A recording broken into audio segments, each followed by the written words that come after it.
Buenas, mis hermanos. El Señor los bendiga mucho. Dios les guarde y nos volvemos a encontrar esta semana con un tema que guarda un poco de relación con lo que vimos la semana pasada. Y es acerca de ese discurso, ese sermón que se le conoce como el sermón del aposento alto. Recordemos esas enseñanzas que el Señor le dio a sus discípulos poco antes de ir al Calvario. En el libro de Juan están escritas todas estas enseñanzas y vimos algo la semana pasada, ¿verdad? En esta oportunidad vamos a centrarnos en un texto muy conocido y que nos habla muy especialmente acerca de un aspecto muy importante en la vida del cristiano. Y eso es la aflicción. Ese es un tema que muchas veces no nos gusta, pero que es necesario conocerlo y abordarlo.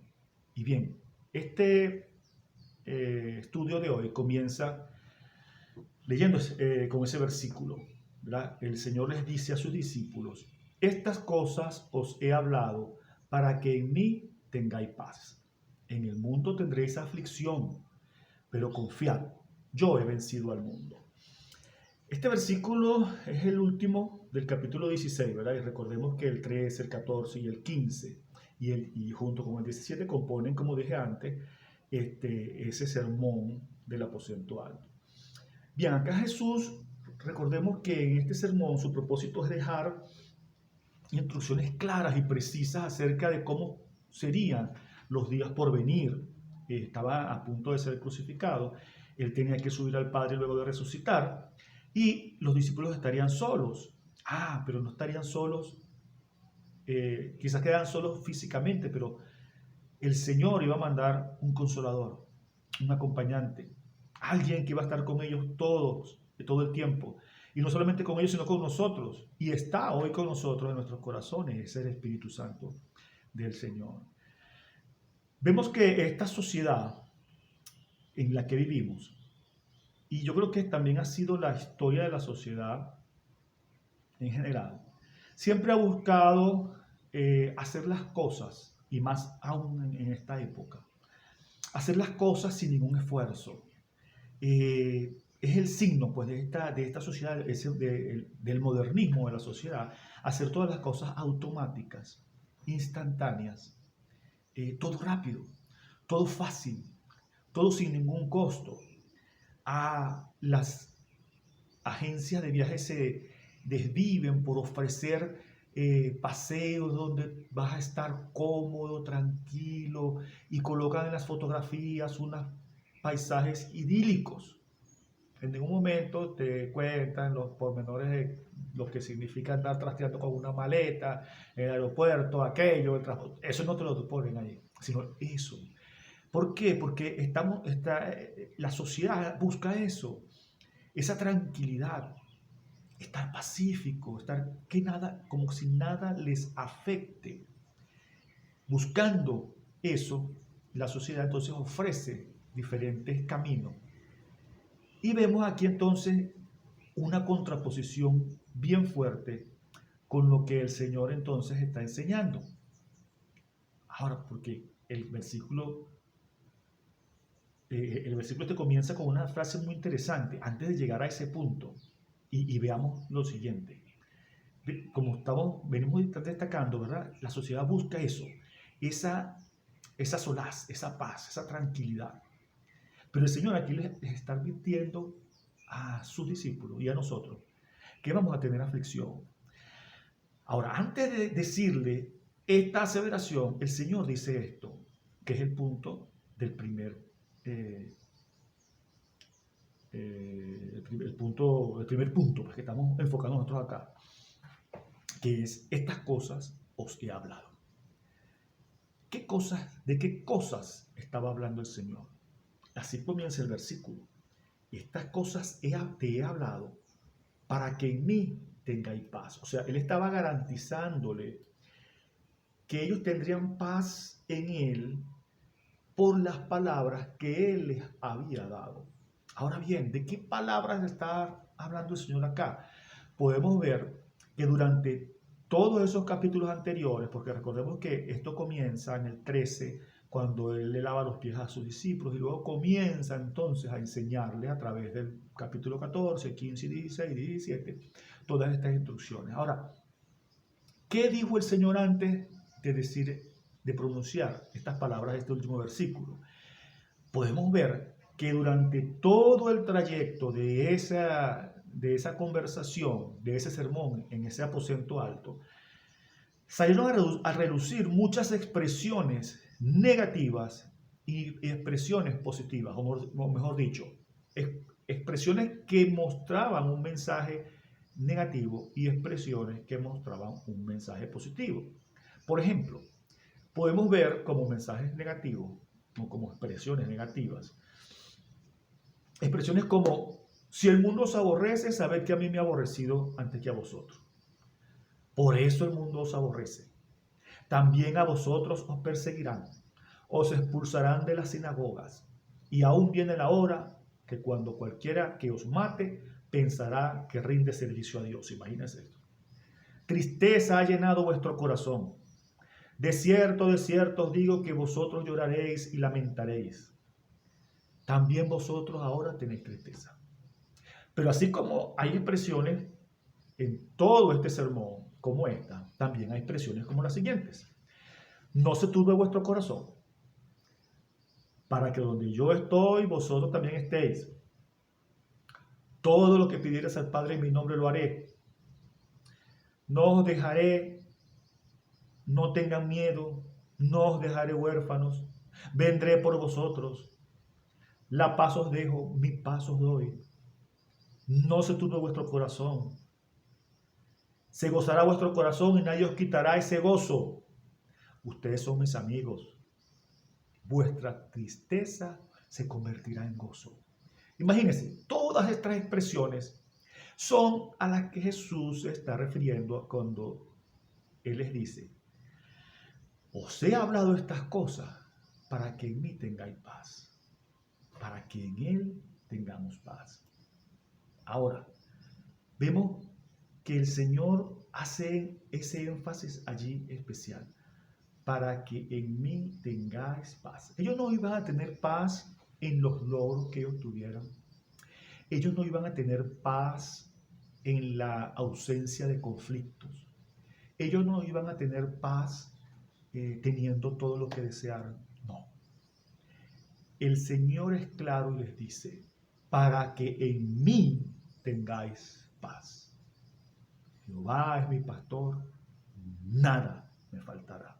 Entonces el Señor acá les dice, les está recordando, les está enseñando, les está diciendo que metan en sus cabezas esa frase: para que en mí tengáis paz. Solamente en el Señor tendremos la paz. Él les advierte que solamente en Él conseguirán la paz y tendrán la paz y podrán disfrutar la paz.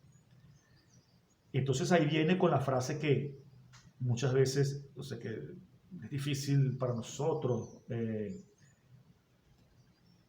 a aceptar o saber que es algo que tiene una certeza ineludible. Y es que Él le dice: en el mundo tendréis aflicción. Pero recuerden algo que el Señor enseñó acerca de ese mundo antes, o mejor dicho, de que Él habló con el Padre acerca de ese mundo.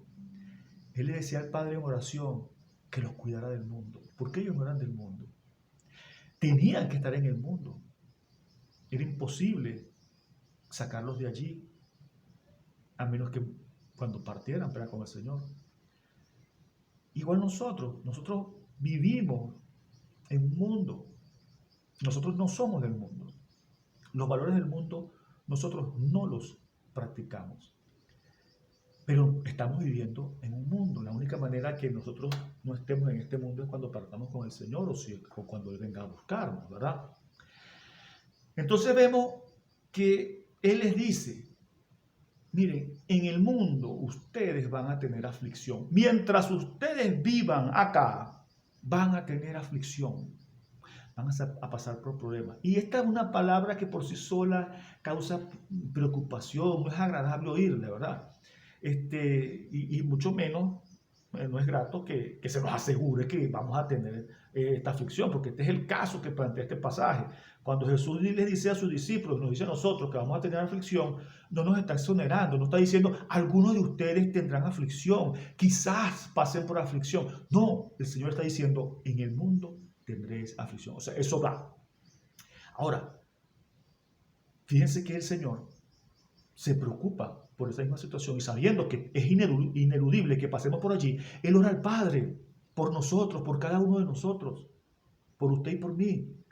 Él ora al Padre y dice al Padre que nos guarde del mal, que nos cuide del mundo, que nos santifique en su verdad, que nos proteja porque nosotros no somos de ese mundo.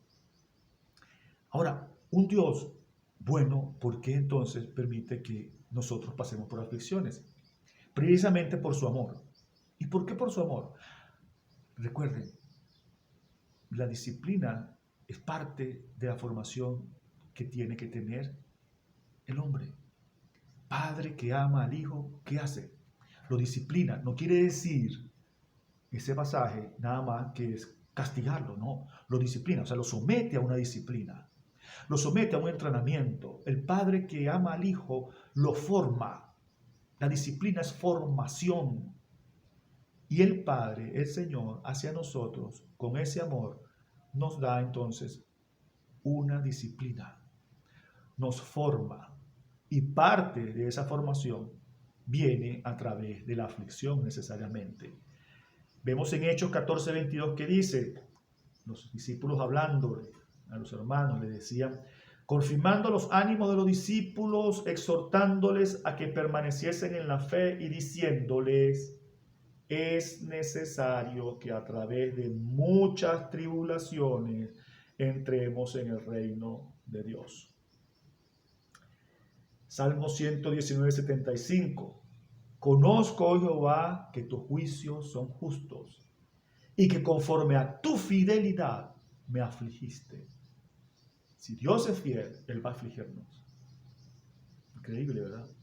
Que esto tenga que ver con ese Dios que nosotros hemos... Pero lo que pasa es que es un Dios, cuando nosotros pensamos y nos preguntamos por qué este Dios hace estas cosas, es porque en nuestra mente hay otro Dios, no es el Dios de la Biblia.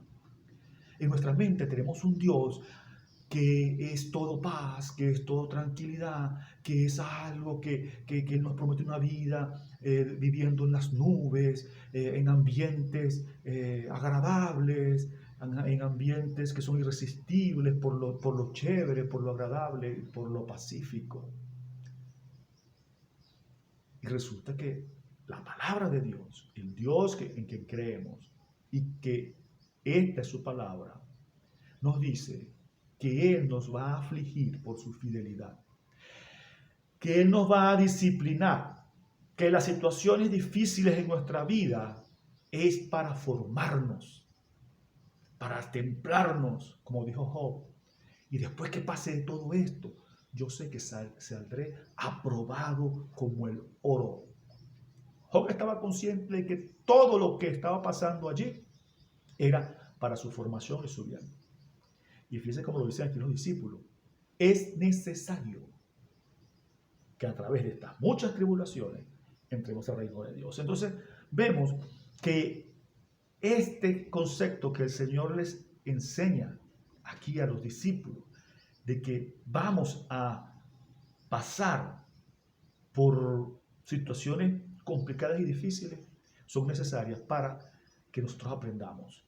Y fíjense algo bien interesante. Hay un hecho en la palabra que llama la atención, porque a veces nos preguntamos, ¿si hasta cuándo? O sea que está bien, yo paso por una aflicción y listo ya. No.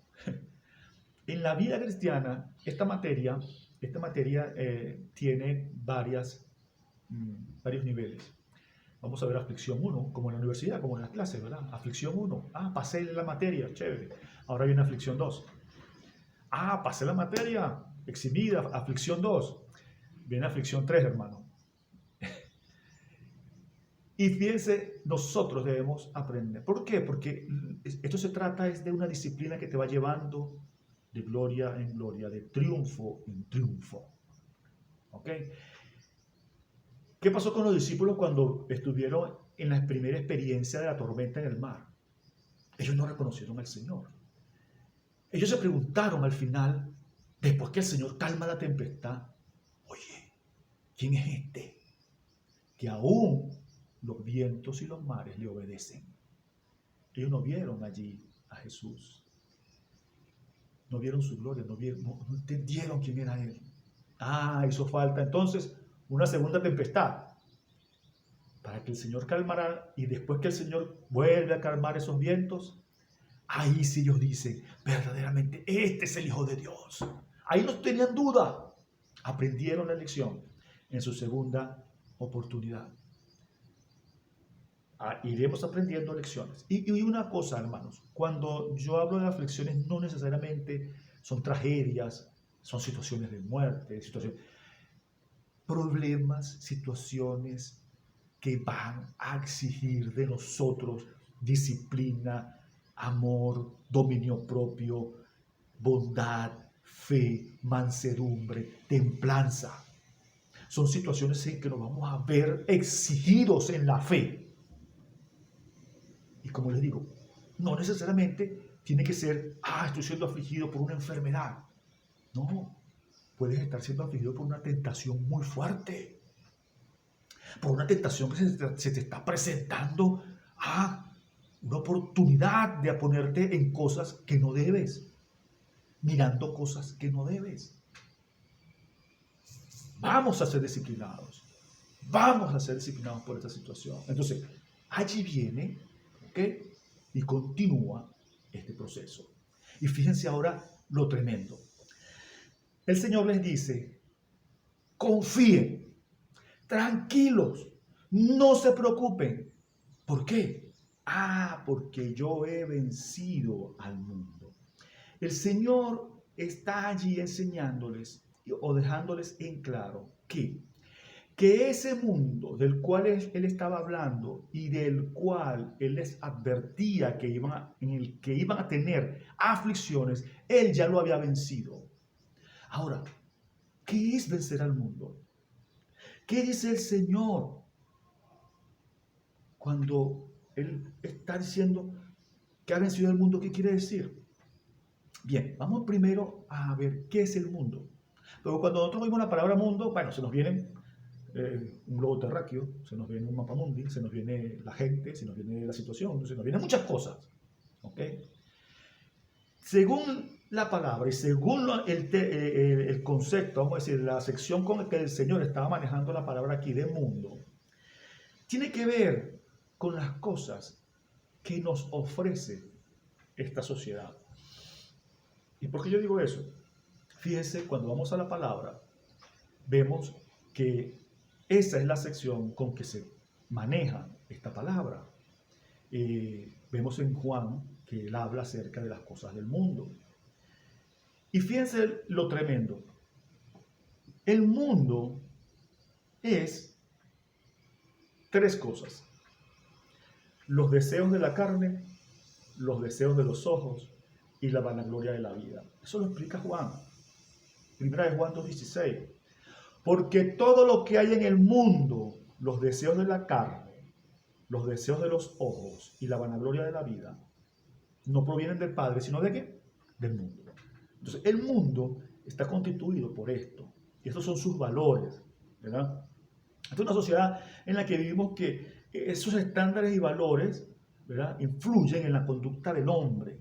Ahora, Jesús venció a ese mundo. ¿Y cómo venció Jesús a ese mundo? Recordemos lo siguiente. Cuando Él fue tentado en estas tres áreas.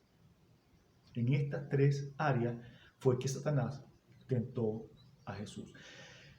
Y en estas tres áreas fue que tentó a Eva. Y Eva cayó. Y en estas tres áreas también él tentó a Salomón y lo hizo fracasar después de ser un extraordinario rey. Bien, entonces vemos que estas tres cosas son las que utiliza el enemigo para tentar al cristiano. Y veamos qué significan estas tres cosas. ¿Qué son los deseos de la carne? Los deseos físicos, hermano. La sensualidad, no solamente sexo. La sensualidad es todo lo que se siente, todo lo que queremos experimentar, lo sensitivo, lo agradable que puede ser hoy muchas cosas como que nos atraen. Y que de repente no son cosas que pudiéramos en un aspecto de hablar que fueran malas, pero que se desbordan, ¿ok? Porque en el caso fíjense en el caso de Jesús, y cuando él es tentado en esta área, ¿cuándo fue tentado en esta área? Cuando tuvo hambre. Tuvo hambre y Satanás le dijo, conviértela. ¿Qué era malo? ¿Que él tuviera hambre? No, era la forma como él lo iba a solucionar. ¿Me entiendes? Entonces, no es malo el sexo. Pero cuando fuera de los patrones normales, ahí es malo. Ahí está el error. ¿Ok? No es malo comer. Pero cuando eso se sale de control, ahí la cosa cambia. Y eso es los deseos de la carne. Cuando estos se desbordan, cuando no son controlados, por ahí el enemigo ataca. Los deseos de los ojos. ¿Qué es los deseos de los ojos? El deseo de poseer cosas, tener cosas, cualquier cosa, dinero, propiedades, lujos, tener cosas. Y usted dirá, pero es malo tener cosas, cuando igual que sucede con los deseos de la carne, se salen de control. Y lamentablemente, no sé basado en qué hemos oído mucho, o se ha hecho muy popular el hecho de que el cristiano tiene que ser rico. Algunas personas lo piensan así, y la palabra más bien dice todo lo contrario. Y fíjense algo, y no quiere decir que alguien cristiano pueda tener un éxito laboral, un éxito profesional, y tenga muchos recursos. Eso no está mal. Ahora, ¿qué estamos haciendo con esos recursos? ¿Se convertirá eso en nuestro Dios? ¿Acaso cambiaremos la seguridad, la confianza y la fe que tenemos en el Señor y la desplazaremos a aquello? Es allí donde está el detalle. Hay un hermano, y voy a contarles esto rapidito. Hay un hermano muy famoso. A lo mejor ustedes cuando oigan el nombre se enterarán de que es hermano. Y es un gran hombre del Señor. Bueno, no sé si ha fallecido. Que es C.S. Lewis. C.S. Lewis es el autor de las Crónicas de Narnia. Esta novela extraordinaria que ha sido llevada al cine y eso. Eso a él le produjo, o sea, le reportó una cantidad de dinero enorme. Este hombre, millonario, hermano cristiano, tremendo hermano, escritor de estas novelas, por todos los derechos de autor y todo eso, él recibió una cantidad enorme de dinero. Y este hombre vivía normalmente, como cualquier persona, trabajador de clase media. Tenía un pequeño apartamento. Todo lo que él ganaba, todo, con excepción de lo que usaba para vivir, que por cierto, como les digo, muy frugalmente, muy sencillamente. Este hombre todo lo invertía en la ayuda a los necesitados y en la obra, en la extensión de la obra, financiando enseñanzas, seminarios y misioneros para todo el mundo. ¿Ven la diferencia? Él puede ser rico, pero ¿ven la diferencia? ¿Acaso ese no será el modelo que el Señor quiere que nosotros tengamos en nuestra vida para manejar lo que Él nos da? Pensemos en eso. Sigamos. Vamos a seguir. La vanagloria de la vida, la fama, la posición, el dominio, el estatus, el ser reconocido como el mejor. Eso nos llama mucho la atención.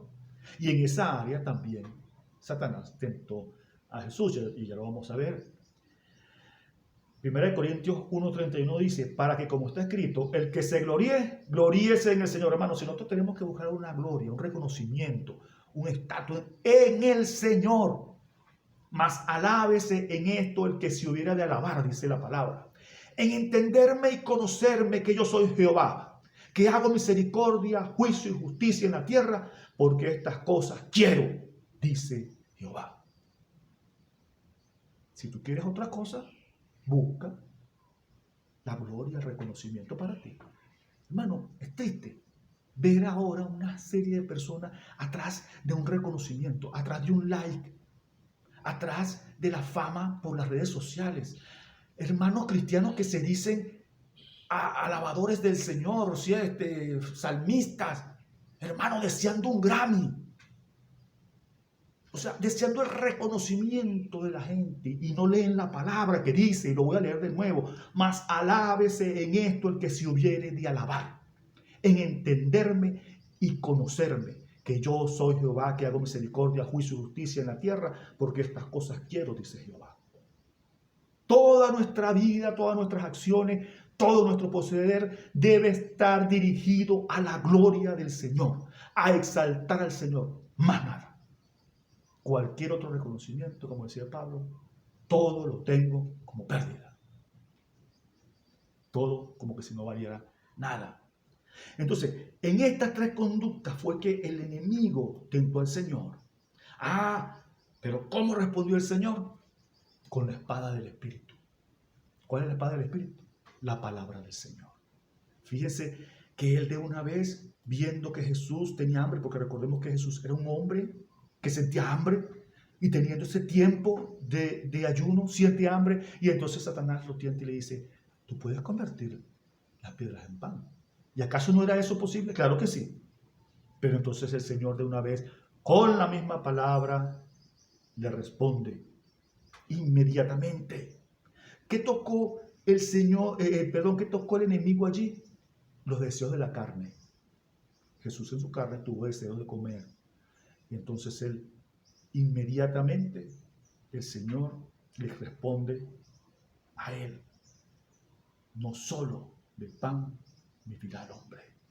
Él le dice en Deuteronomio 8:3, aunque en esa época no estaba los números de los capítulos y los versículos, eso es muy posterior, pero en el libro de Deuteronomio, en la ley, el Señor recuerda y le dice a Satanás que no solo de pan vivir el hombre, en Deuteronomio lo dice, mas de todo lo que sale de la boca de Jehová vivirá el hombre.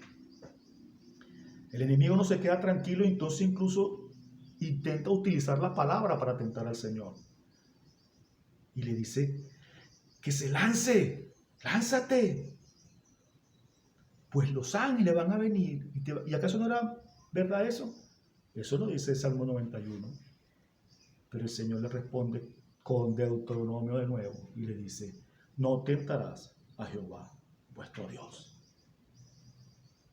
Él estaba atacando en ese momento la vanagloria de la vida. Imagínese ese espectáculo lanzándose Jesús de un obelisco y que lo rescaten los ángeles. Imagínese impacto publicitario. O sea, imagínese todo lo que iba a suceder. La gente se iba a volver loca cuando vieran eso. Mas Jehová, mas el Señor no lo hizo así. ¿Por qué? Porque él no buscaba esa gloria. Él no quería ese tipo de situación. Además, que no iba a obedecer lo que dijera Satanás. Y por eso se le dice, como dice la palabra, no tentaréis a Jehová vuestro Dios. Por último, entonces él también lo ataca por los deseos de los ojos, de ser el rey. Él mismo había desechado ser rey, ¿verdad? Siendo el rey, él bajó a esta tierra a morir por cada uno de nosotros.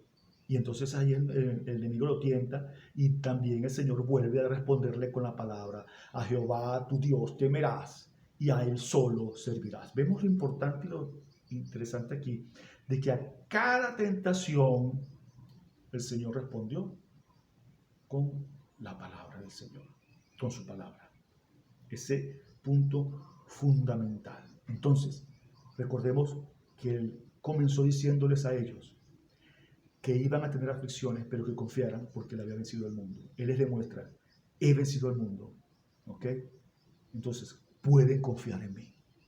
Podemos confiar en el Señor, hermano. Él venció al mundo. Nosotros, ¿cómo podemos vencer también? haciendo lo que Él hizo, siguiendo su ejemplo. ¿Cómo venció Jesús el mundo? Con la palabra, haciendo lo que estaba en la palabra y respondiendo a cada tentación con su palabra. Toda tentación que venga a ti va a tener una respuesta en la palabra. Por eso debemos empaparnos de ella, hacer la vida en cada uno de nosotros, para que podamos estar tranquilos y firmes.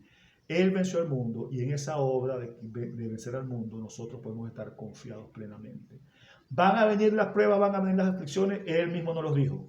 Pero ¿qué debemos estar entonces nosotros? Confiados. ¿Confiados en qué? Confiados en que no vamos a caer. Confiados en que vamos a estar firmes. Confiados en que Él está con nosotros y va a pasar ese valle de sombra junto a nosotros y nosotros con Él. Y no nos va a eximir, pero vamos a pasar con Él y entonces saldremos triunfantes. Allí radica la vida victoriosa del cristiano, en que el Señor acompañe cada uno de sus pasos, en que la presencia del Señor esté allí en su corazón y lo acompañe en cada uno de sus pasos. Recordemos Juan 17, 17. El Señor le dijo a su Padre: santifícalos en tu verdad. Tu palabra es verdad. No abandonemos su palabra. Hagámosla por obra en la vida de nosotros cada día más, para que Dios pueda estar en nosotros, cuidándonos, guardándonos y llevándonos por el camino correcto, el camino que nos llevará a la vida eterna. El Señor me los bendiga, mis hermanos. Dios les guarde. Reciban una gran bendición en esta mañana. Dios me los guarde.